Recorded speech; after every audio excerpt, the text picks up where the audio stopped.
it's a little bit tricky to really get in contact with Facebook sometimes, you know, so you just get Facebook.com help, and you need to decide if you need something to help community or help center for ads, you know.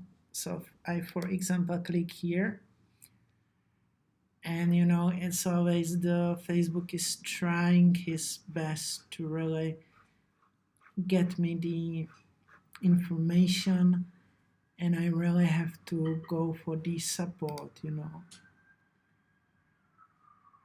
And they really like, you can see a lot of information, and now you can ask community, and finally you can get a chat now. I'm in the Czech Republic, it's a little bit another time, okay, or you can get an email. So finally you can really get in contact, you know, with someone, and you can really get the official Facebook support. This is quite interesting and I hope useful for you.